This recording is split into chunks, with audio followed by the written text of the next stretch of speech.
रहे हैं। Digital India, power to empower. अब हम माननीय प्रधानमंत्री जी से अनुरोध करेंगे कि वह डिजिटल इंडिया के लाभार्थियों को अपने अनुभवों को हमारे साथ साझा करने की अनुमति दें। सर्वप्रथम हम प्रधानमंत्री ई विद्या प्रोग्राम के अंतर्गत बने दीक्षा प्लेटफॉर्म के लाभार्थी शिक्षिका प्रीतिमा सिंह जी एवं कक्षा 5 की छात्रा कुमारी सुहानी साहू के अनुभवों को जानते हैं। ये हमारे साथ बलरामपुर उत्तर प्रदेश से जुड़ रहे हैं। सुहानी नमस्ते। नमस्ते सर। नमस्ते सुहानी, ये बताइए कि दीक्षा प्रोग्राम के बारे में आपको कैसे पता लगा और उसका क्या फायदा हुआ? दीक्षा प्रोग्राम के बारे में हमें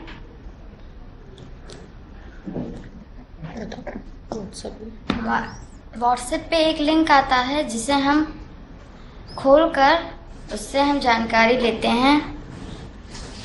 उसके बाद जब हमारा हल उत्तर 10/10 आता है तो वो हम मैम को दिखाते हैं।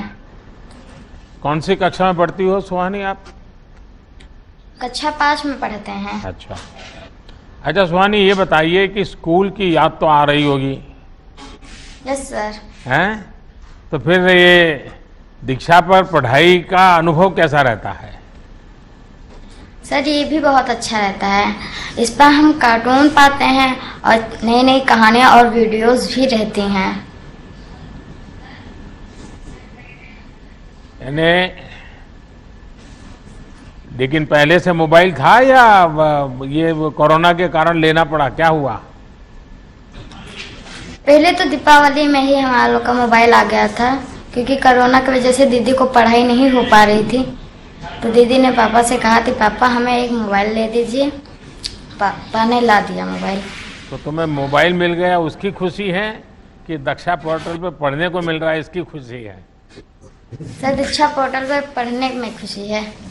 तुम्हारे और दोस्त पढ़ रहे हैं इसको? Yes sir. तो तुम तो मोबाइल फोन पर दोस्तों से बातों करने में टाइम जाता होगा? ऐसा बात है। अच्छा, वीडियो गेम खेलती हो?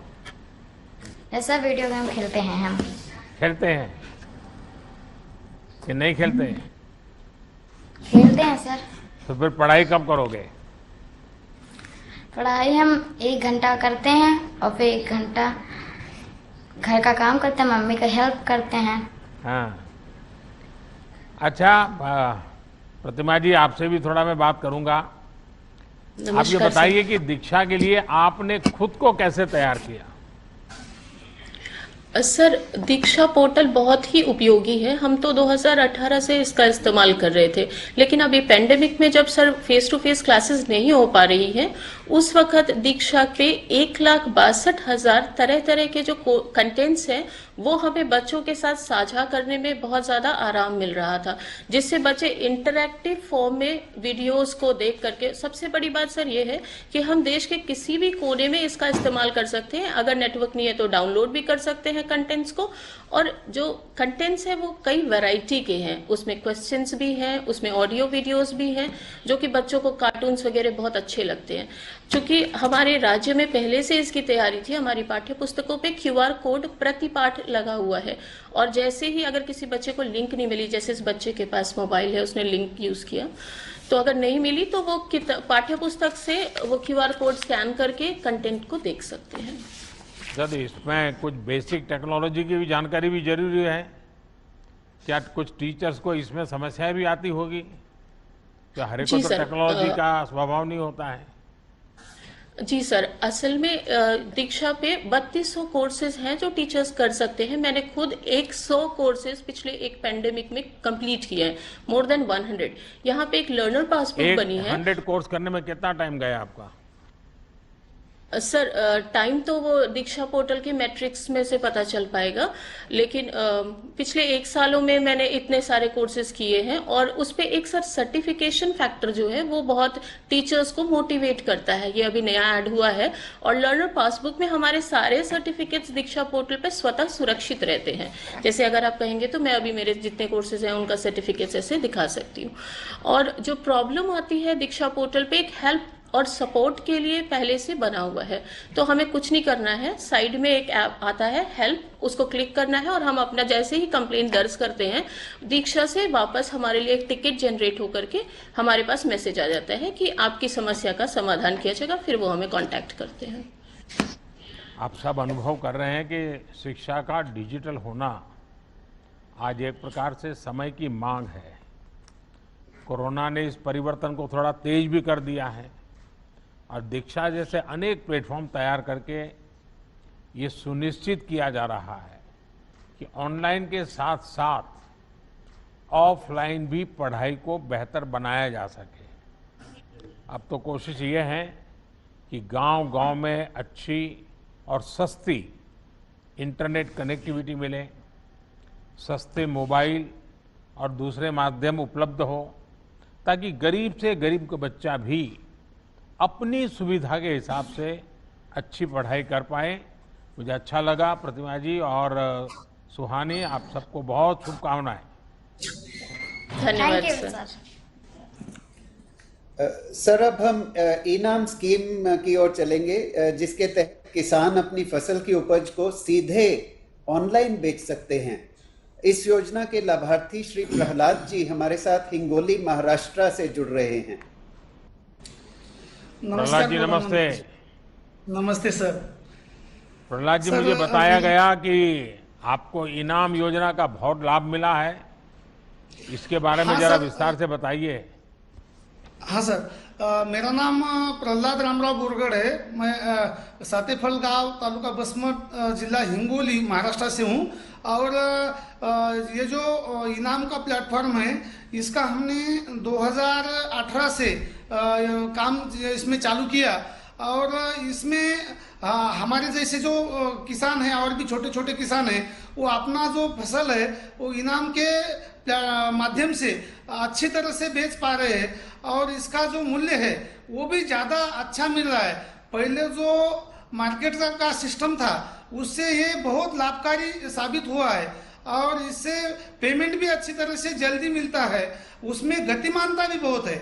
हमारे मंडी में पूरे दिन भर 1000 से लेकर 2000 तक की बोरी बेची जाती थी, लेकिन अभी इनाम के माध्यम से लगभग 2 घंटे में 4000-5000 बोरी का भी ऑक्शन हो रहा है। और इसकी जो गतिमानता है कि काटा भी फास्ट हो रहा है, पेमेंट भी तुरंत मिल रहा है और पारदर्शिता भी है। अभी कोविड-19 के समय देखा जाए तो पूरा ऑल इंडिया लॉकडाउन था, फिर भी हमारे किसानों को माल बेचने में कठिनाई नहीं आई।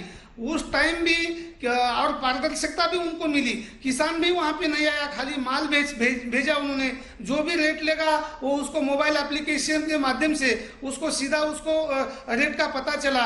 बायर को भी अच्छा माल मिल रहा था, उसको भी खरीदारी के लिए आसान गया। और लगभग जो कोविड-19 के समय हमने जो माल बेचा वो पूरे साल में भी वो रेट किसान को नहीं मिल पाया, इसलिए हमारे किसान भी इससे बहुत खुश है। और ये इसका लाभ हमने अच्छी तरह से उठाया। हम चाहते हैं इसको बहुत अच्छी तरह से बढ़ावा मिले और किसानों को उससे लाभ मिले। प्रहलाद जी, इसके दरमियान आपको मंडी तो जाना नहीं पड़ता होगा? सर, इससे जो एफपीओ मॉडल कोविड-19 के समय लाया गया तो इससे हमें मंडी में भी जाने की जरूरत नहीं पड़ी। और हमारी ही सूर्या फार्मर प्रोड्यूसर कंपनी का हमने जो ग्रुप बनाया तो उस प्लेटफॉर्म में खुद जो खरीदार है वो हमारे यहाँ पे आए, उन्होंने वहाँ से ही टेंडर भरा, ऑनलाइन कुछ लोगों ने टेंडर भरा और उससे वो माल खरीदा। इसलिए ना हमारे किसानों को कहीं जाने की जरूरत पड़ी, ना ही हमें कहीं जाना पड़ा और अच्छा रेट मिला। ये बहुत लाभकारी रहा क्योंकि ट्रांसपोर्टेशन भी घटा और कहीं माल के पास अटक पड़ने की भी जरूरत नहीं पड़ी। कहीं लॉकडाउन में पुलिस की भी दिक्कत कहीं भी नहीं आई हमें। प्रहलाद जी, आपको सुनकर के मुझे इतना अच्छा लगा और इतने कॉन्फिडेंस के साथ, और आप पूरी तरह अनुभव की वाणी बता रहे थे। मुझे विश्वास है कि देश भर के किसान आपके मुंह से ये बात सुनेंगे तो उनका भी इनाम के प्रति, इस टेक्नोलॉजिकल व्यवस्था के प्रति बड़ा भरोसा बढ़ेगा। और इनाम को बनाया ही इसीलिए है ताकि किसान अपने घर से पूरे देश की मंडियों के साथ सौदा कर सके, जहां उपज के ज़्यादा दाम है वहां अपनी उपज बेच सके।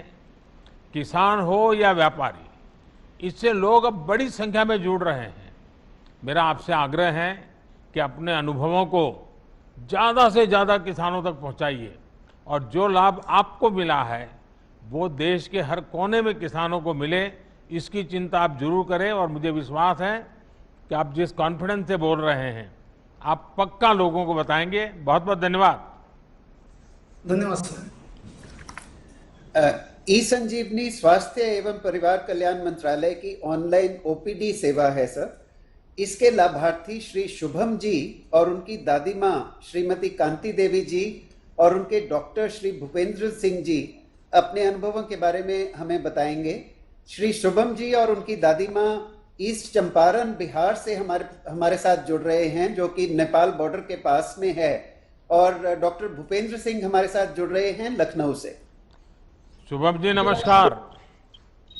नमस्कार सर। आपकी माता जी को प्रणाम। जी sir. Shubham ji, digital India का ये जो मैं आज विषय ले रहा हूं, मैं आपसे जानना चाहूंगा कि आपको क्या फायदा हुआ, क्योंकि आप तो बिहार की सीमा पर, एकदम नेपाल की सीमा पर छोटे से गांव में बसे हैं।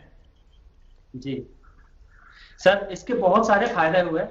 एक तो सर ये हुआ कि हमें आने जाने के झंझट से मुक्ति हो गया, और दूसरा कि जो जाने आने में खर्च होते हैं वो खर्च भी हमारे बच गए।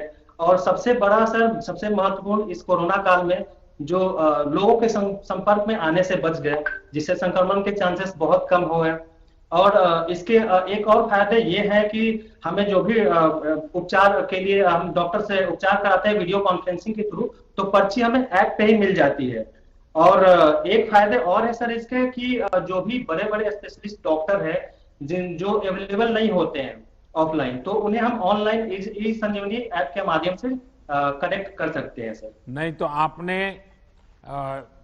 किस योजना का सबसे ज्यादा इसमें लाभ लिया है डिजिटल इंडिया में? सर ई संजीवनी। अच्छा शुभम जी, ई संजीवनी तो एक टेक्नोलॉजी आधारित प्लेटफॉर्म है। चंपारण के दूर सुदूर के इलाके में टेक्नोलॉजी से जुड़ी समस्या तो आपको भी आई होगी। आप इतने दूर छोटे से गांव में रहते हैं जी, तो आपको टेक्नोलॉजिकल प्रॉब्लम आते थे? सर अभी तक तो कोई प्रॉब्लम नहीं आई सर। यहाँ तक इंटरनेट कनेक्टिविटी बहुत अच्छी है और हम गांव से ही एक्सेस कर पाते हैं सर। तो अभी तक तो कोई दिक्कत नहीं आ रही सर। पहले से काफी इंप्रूवमेंट हुए इंटरनेट टेक्नोलॉजी से। आपको और आपकी दादी जी को जी ई संजीवनी का फायदा मिला, इसके लिए एक तो मेरी आपको शुभकामनाएं। और आप दादी माँ की इतनी सेवा कर रहे हैं, और दादी माँ को इस कठिनाई में लखनऊ ले जाना पड़ता तो कितनी दिक्कत होती, लेकिन वही काम आपको वहीं से हो रहा है। और मुझे बताया गया कि जो डॉक्टर आपकी दादी माँ की सेवा कर रहे हैं वो भी लखनऊ में है और लखनऊ में हमसे जुड़ रहे हैं। तो मैं डॉक्टर भूपेंद्र जी से बात करना चाहूँगा। डॉक्टर भूपेंद्र, सबसे पहले तो आपको और आपके सभी साथियों को नेशनल डॉक्टर्स डे की बहुत बहुत शुभकामनाएं। कोरोना के इस काल में आप सभी डॉक्टर्स ने मानवता की बहुत बड़ी सेवा की है। भूपेंद्र जी बताइए कि ई संजीवनी जैसे टेलीमेडिसिन के जो इनिशिएटिव है उनको लेकर आपका अनुभव कैसा है? और ये शुभम तो बहुत खुश हैं क्योंकि एकदम नेपाल की बॉर्डर पे उनकी माताजी की आप सेवा कर रहे हैं, उनकी मदद कर रहे हैं। सर हमें भी बहुत इस बात की खुशी है। 1.5-2 साल पहले जब कोविड का दौर आया सर, तो हमें लगा कि शायद हम उन बुजुर्ग मरीजों की सेवा नहीं कर पाएंगे जो दूर दराज के इलाके में रहते हैं, जहां पर स्वास्थ्य सुविधाएं बहुत अच्छी नहीं है और वहां से हॉस्पिटल तक आने में उनको समस्याएं होंगी। लेकिन डिजिटल मीडिया के माध्यम से और ये ई संजीवनी के माध्यम से हम अपने ऐसे बुजुर्ग मरीजों को भी देख पा रहे हैं सर, जो दूसरे प्रदेश में भी रहते हैं। जैसे शुभम जी दूसरे प्रदेश में रहते हैं, बिहार के रहने वाले हैं, और ऐसे ही लखनऊ से जुड़े हुए ऐसे बहुत सारे डिस्ट्रिक्ट हैं जहाँ के मरीज हमारे पास ऐसे डायरेक्टली नहीं आ पा रहे, उनको भी हम सर इस संजीवनी के माध्यम से देख पा रहे हैं। पहले ये लगता था सर कि फेस टू फेस अगर हम किसी मरीज से बात नहीं करेंगे तो शायद उतना अच्छा उनका इलाज हम नहीं कर सकते, लेकिन ई संजीवनी शायद मुझे लगता है उसका एक बेहतर अल्टरनेटिव है। जैसे अभी हम आपको देख पा रहे हैं, आपसे बात कर पा रहे हैं, आपकी भावनाओं को दिल से समझ पा रहे हैं, ऐसे ही हम उन बुजुर्ग मरीजों को भी बिल्कुल स्पष्ट देख पाते हैं, उनकी भावनाओं को समझ पाते हैं, उनके व्यवहार को देख पाते हैं, उनके घर वाले के भावनाओं को भी बेहतर तरीके से समझ पाते हैं और उनका फिर इलाज करते हैं सर। इस संजीवनी में सर 2-3 बातें और बहुत अच्छी हैं जो हमें बहुत प्रभावित करती हैं। इस संजीवनी में सर पुराने रिकॉर्ड्स अपलोड करने का भी एक ऑप्शन है। तो जब कभी मरीज कहीं और दिखाया हुआ होता है और पहली बार हमारे साथ इंटरेक्ट करता है तो अपने पुराने रिकॉर्ड्स को उसमें अपलोड कर देता है। तो हम कंसल्टेशन के दौरान ही, मरीज से बातचीत करने के दौरान ही उन रिकॉर्ड्स को रिव्यू कर लिया करते हैं। तो इससे हमें आसानी होती है मरीज को पुराने रिकॉर्ड को देखकर सलाह देने की। दूसरा सर एक बहुत इंपॉर्टेंट बात है सर, इसमें जो मानसिक रोगी होते हैं सर, तो मानसिक रोगियों की जो दवाइयां होती हैं सर जनरली बिना प्रिस्क्रिप्शन के नहीं मिलती हैं। तो कई बार मरीजों की शिकायत होती है, डॉक्टर साहब बिना प्रिस्क्रिप्शन दवा नहीं मिल रही है, दवा बंद हो गई, मरीज फिर से बीमार हो गया। इस संजीवनी में हमने देखा सर कि प्रिस्क्रिप्शन बहुत आसानी से जनरेट हो जाता है और हमारे हजारों मरीजों की कंप्लेंट्स होती हैं कि प्रिस्क्रिप्शन अवेलेबल नहीं है, उनकी शिकायतें समाप्त हो गई सर। ये बहुत अच्छी बात है सर। देखिए, कोरोना काल में देश ने ये सुनिश्चित किया है कि अस्पतालों में जब दूसरी बीमारियों का इलाज संभव नहीं था तो टेलीमेडिसिन को तेजी से अपनाया जा सके। लाखों लोगों ने इसका लाभ लिया है। जैसे जैसे जागरूकता आ रही है वैसे वैसे ये पॉपुलर हो रहा है और नई टेक्नोलॉजी के साथ ये सुविधा और भी बेहतर होने वाली है। मैं शुभम जी को, वो अपनी दादी माँ की सेवा कर रहे हैं, इसलिए मुझे बड़ा आनंद हो रहा है उनको देख करके। और भूपेंद्र जी, आप भी इतने मन से दादी माँ की सेवा कर रहे हैं, इतने दूर से कर रहे हैं, और उसके लिए ये जो ई संजीवनी है ये अपने आप में एक वरदान साबित हुई है। मैं इसके लिए सबको बहुत बहुत बधाई देता हूँ और बहुत बहुत शुभकामनाएं देता हूँ। धन्यवाद सर। धन्यवाद सर। डिजी बुनाई सर एक ऐसा सॉफ्टवेयर है जो बुनकरों के कम समय में डिजाइन बनाने में और कंप्यूटर पर विभिन्न डिजाइनों एवं रंगों को एक साथ देखने में मदद करता है। डिजी बुनाई की लाभार्थी सुश्री अनुपमा दुबे, सुश्री यास्मीन बानो और सुश्री दीक्षा सिंह हमारे साथ वाराणसी उत्तर प्रदेश से जुड़ रही हैं। अनुपा जी नमस्ते। राम सर।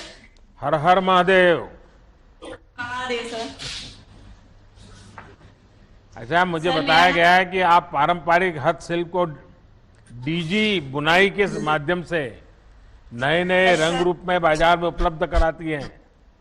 ये आप कैसे कर रही हैं, इसके बारे में जरा देश सुनना चाहेगा आपके इस प्रयोग को। मेरा नाम अनुपमा दुबे है। मैं बनारस में पावतपुर में रहने वाली हूँ। डीजी इंडिया के तहत डीजी बुनाई एक सॉफ्टवेयर चलाया गया है जिसकी ट्रेनिंग मैंने साई इंस्टीट्यूट से ली गई है जो कि बसनी में है। आपने बताया कि आप बुटीक भी चलाती हैं यस सर। और आपके साथ जो दूसरी बहनें जुड़ी होंगी वो डिजाइन हो हाँ, रही सर। होंगी। हाँ सर, मैंने कुछ डिजाइन भी बनाया, आपको दिखाती हूँ। ये रहा डिजाइन। हाँ, सर ये पहले हम लोग क्राफ्ट करते हैं, क्राफ्ट पेपर निकालते हैं सर, इसका सॉफ्ट कॉपी निकाल के फिर इसका हम लोग डिजाइन करते हैं। तो कंप्यूटर द्वारा हम लोग को हार्ड करता है, इसलिए हम लोग पहले इसको इस पेन से यूज करते हैं डिजाइन बना के। फिर इसका हम लोग सॉफ्ट कॉपी निकालते हैं। सॉफ्ट कॉपी निकालने के बाद हम लोग इसके कपड़े पर डिजाइन बनाते हैं। कपड़े पर डिजाइन बना के हम लोग फिर इसका डिजाइन करते हैं। सर ये जड़ी की डिजाइन हुई है। कितनी आमदनी होती है इसमें, कमाई कितनी होती है? सर 6 से 7 हजार रुपए हो जाती है। तो आपको संतोष है इस, आपने जो ट्रेनिंग ली और एक टेक्नोलॉजी को अपनाया, आपको संतोष है? हाँ सर बहुत। सर मैंने काफी डिजाइन बनाई है सर। एक ये रही माता रानी की मूर्ति सर, पहले इसका मैंने क्रॉप निकाला है। अच्छा। और सर मैंने बनारसी साड़ी पे भी डिजाइन किया है। अच्छा, ये आपने बनाया है? Yes sir. कितने समय में बनाए? सर पहले जब इसको हम लोग हाथ से बनाते थे तो 3 से 4 दिन लगते थे, पर अभी जब बिजी बुनाई सॉफ्टवेयर हम लोग यूज करते हैं तो इसको डिजाइन करने के लिए सब एक दिन में कंप्लीट हो जाता है। अच्छा, तो आप सर टाइम डिजाइन पर खुद फिर आगे काम करते हो, डिजाइन बनाकर बेचती भी हो? सर सेलिंग भी करते हैं। अच्छा, यस सर। चलिए अनुपमा जी और आपके सभी साथियों को इस पारंपरिक कला और कौशल को डिजिटल तकनीक कैसे बेहतर और लाभप्रद बना सकती हैं, ये आप लोगों ने करके दिखाया है। आप जैसी नारी शक्ति देश की ताकत है। आत्मनिर्भर भारत आपके सामर्थ्य और कौशल से ही बनेगा। और बनारस में तो हस्तकला संकुल भी आप जैसे उद्यमी बहनों के लिए बनाया गया है, उसका लाभ भी आप जरूर उठाते होंगे। चलिए, मेरी आपको बहुत शुभकामनाएं हैं।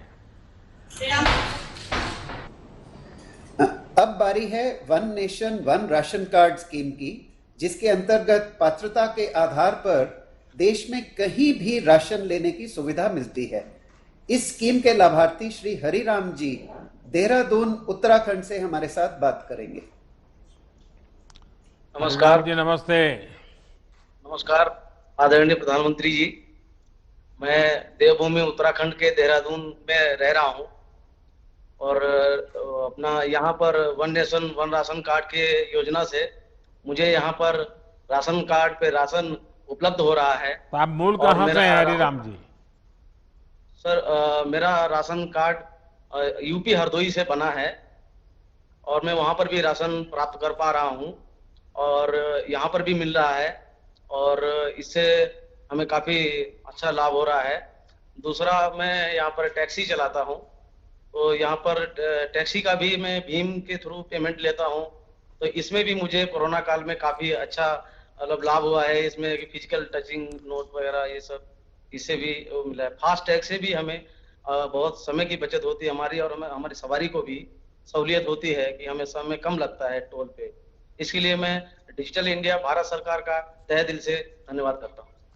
हरिराम जी, आप तो स्वयं भी one nation one ration card का बराबर इस्तेमाल किया, कहाँ हरदोई और कहाँ देहरादून, और आप टैक्सी चलाते हैं, लेकिन इस व्यवस्था का आपने फ़ायदा उठाया और one nation one ration card योजना आप नई आई थी तब तो आपको परेशानी रहती होगी? जी सर, बिल्कुल शुरू में हुई थी। बाद में यहाँ से हमने संपर्क किया, यहाँ के जो लोकल अधिकारी उन्होंने हमें बहुत अच्छे से गाइड किया। फिर उन्होंने हमें नाम दिया कि इनसे आप राशन लीजिए, आपको बड़ी आसानी से राशन मिल जाएगा। मुझे मिल गया सर, बहुत आसानी से, बहुत अच्छे से हमको गाइड। और ये भीम ऐप का उपयोग करते हैं और डिजिटल ट्रांजैक्शन करते हैं, वो भी आपके जो क्लाइंट्स होते हैं, कस्टमर होते हैं, उनको सुविधाजनक रहता है? वो तो सर फर्स्ट टाइम जैसे ही आपने बोला था, शुरुआत किया था, उसी दिन मैंने इंस्टॉल कर लिया था। अच्छा। जी सर। तो हरिराम जी, आप तो बिल्कुल टेक्नो सेवी हैं और one nation one ration card, उसके साथ साथ भीम ऐप, और पहले दिन से आप भीम ऐप का उपयोग करके इस काम को कर रहे हैं। आप सचमुच में टेक्नोलॉजी से कितना बड़ा फायदा उठा रहे हैं, ये ध्यान में आ रहा है। और आप जैसे देश के करोड़ों श्रमिकों के लिए ये योजना one nation one ration card बहुत बड़ी सुविधा बन रहा है। अब ये संभव हो पाया है कि एक ही राशन कार्ड से शहर में काम कर रहे श्रमिक भी राशन ले पा रहे हैं और उसी कोटे में से गांव में बाकी का परिवार भी राशन ले पा रहा है। और यही तो डिजिटल टेक्नोलॉजी का कमाल है। तो मेरी आपको बहुत बहुत शुभकामनाएं, बहुत बहुत धन्यवाद। अब हम चलते हैं कॉमन सर्विस सेंटर्स द्वारा चलाई जा रही ग्रामीण ई स्टोर सेवा की तरफ, जिसके जरिए गांव के लोग अपनी जरूरत के कई तरह के सामान अपने आसपास के ई स्टोर से ही घर पर मंगवा सकते हैं। स्कीम के लाभार्थी श्री मेहरदत्त शर्मा जी धर्मपुर हिमाचल से अपने खेत से ही हमारे साथ जुड़ रहे हैं। मेहरदत्त जी नमस्कार। सर नमस्कार जी। आप कहाँ से हैं मेहरदत्त जी?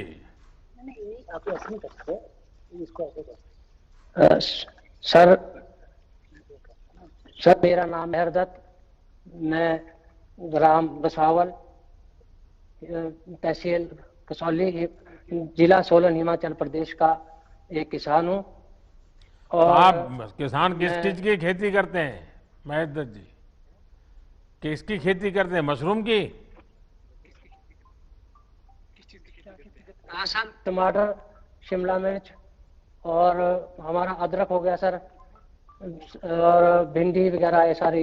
अभी टमाटर खेत में खड़ा हो सर मैं। तो आपको डिजिटल इंडिया से कैसे लाभ मिला है?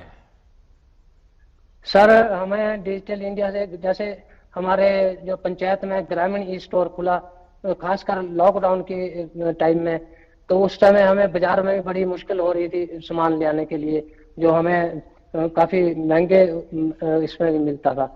तो हमें जैसे ही ग्रामीण ई स्टोर, CSC ग्रामीण ई स्टोर का पता चला, तो उन्होंने हमें घर बैठे ही और उचित मूल्य पे और मतलब सही क्वालिटी का घर पहुंचे सारा सामान भेजा सर, जैसे कि गेहूं के लिए आपका खल, चोकर इत्यादि, और हमारा आटा, बेसन वगैरह सारा कुछ।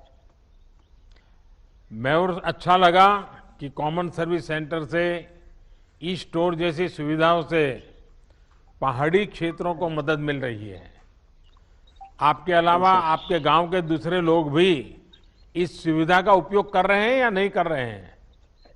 हाँ जी सर, हमारी जो पंचायत है हांजी मातला धर्मपुर के साथ, तो उसमें मैक्सिमम सारे लोग जुड़ चुके हैं सर, जो हमारे मतलब गाड़ी आते हैं तो जैसे और उनको जीपे के द्वारा हम ग्रामीण ई स्टोर के लिए जो पेमेंट कर देते हैं, हमें पैसे देने की भी जरूरत नहीं पड़ती ऐसे नगद कैश।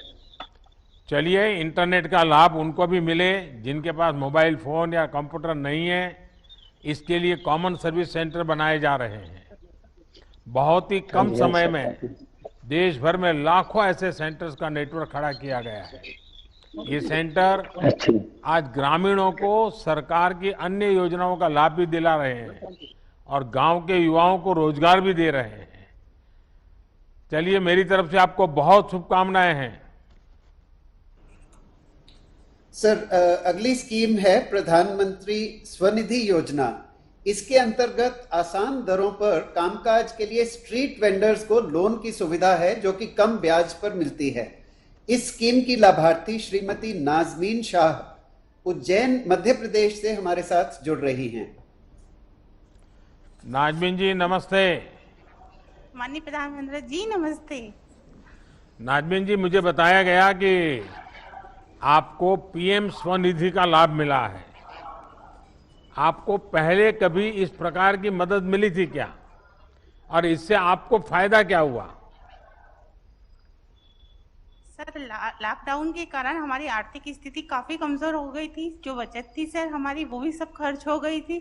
सर, मेरे जो मिस्टर है वो कार मैकेनिक है सर, और हमारे पास कुछ भी नहीं था सर। तो मुझे अखबार के माध्यम से सर स्वनिधि योजना के बारे में पता चला। सर, मैंने MP ऑनलाइन पर जाकर ऑनलाइन आवेदन किया। उन्होंने वो आवेदन बैंक पहुंचाया और बैंक से मुझे सर कॉल आया साइन करने के लिए, और बैंक और नगर निगम के प्रयासों के द्वारा सर मुझे आसानी से 10,000 का ऋण उपलब्ध हो गया। सर मैं वो 10,000 का ऋण चुका चुकी हूँ, मुझे 20,000 का भी ऋण प्राप्त हो गया है सर।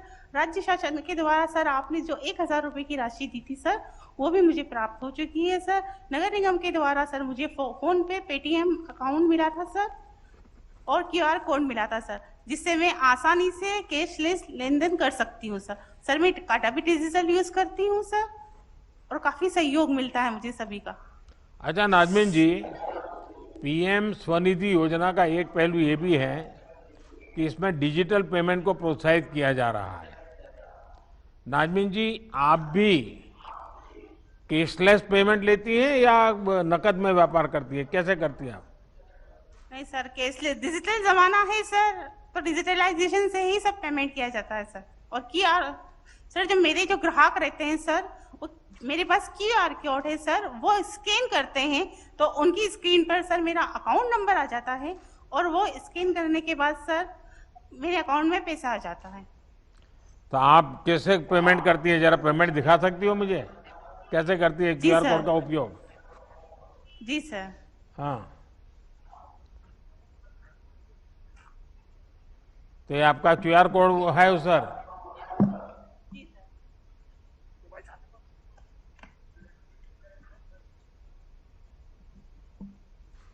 अच्छा, एकदम आपने शुरू कर दिया।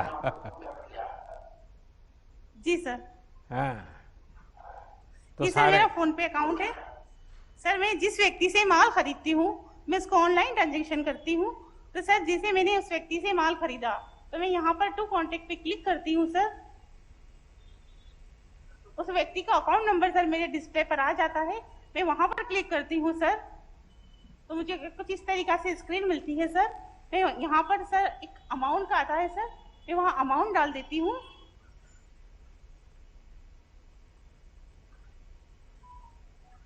मुझे 1520 रुपए का पेमेंट करना है सर इस व्यक्ति को, और मैं फिर इसको सेंड कर देती हूँ।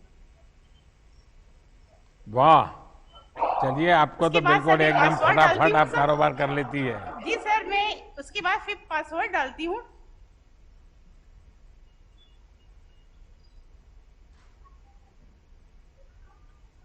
सर कुछ इस तरीके से आता है।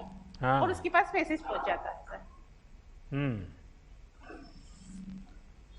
चलिए, बहुत आसान तरीके से आप चीज को कर रही हो नाजमीन जी। हाँ, जनधन, आधार और मोबाइल की त्रिशक्ति आप जैसे सभी मेहनतकश लोग जो हैं उनको और सशक्त के लिए बनाई गई है।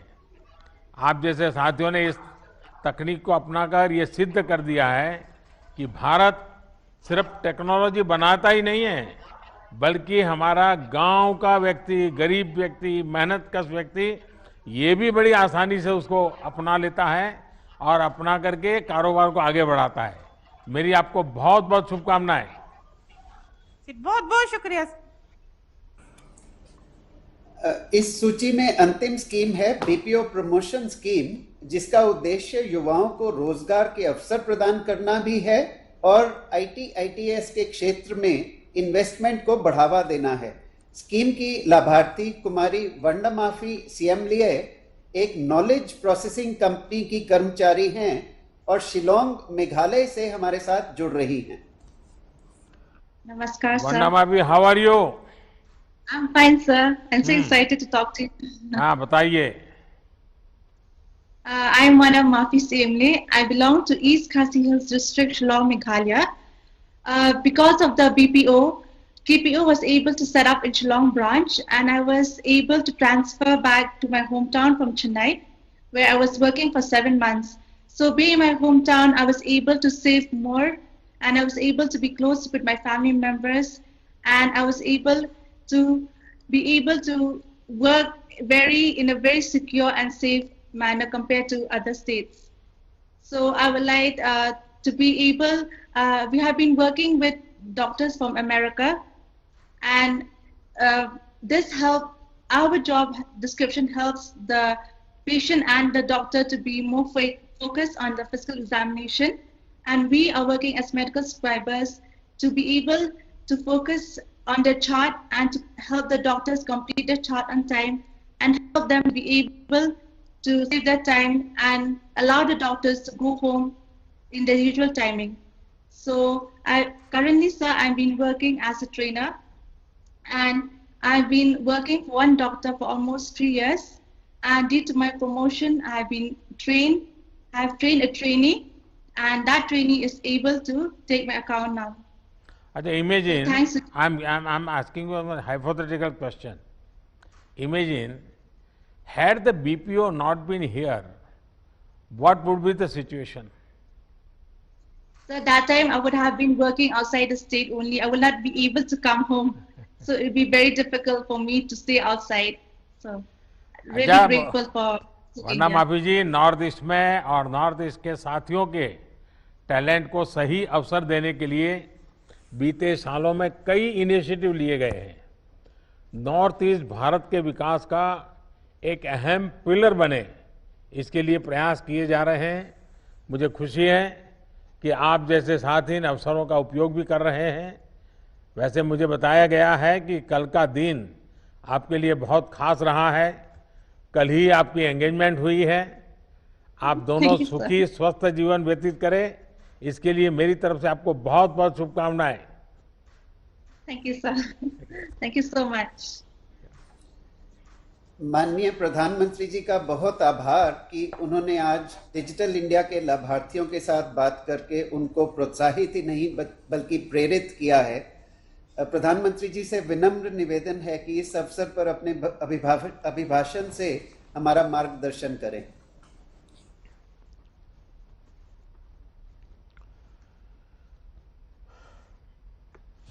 नमस्कार। केंद्रीय मंत्रिमंडल में मेरे सहयोगी श्री रविशंकर प्रसाद जी, श्रीमान संजय धोत्रे जी, डिजिटल इंडिया के अलग अलग इनिशिएटिव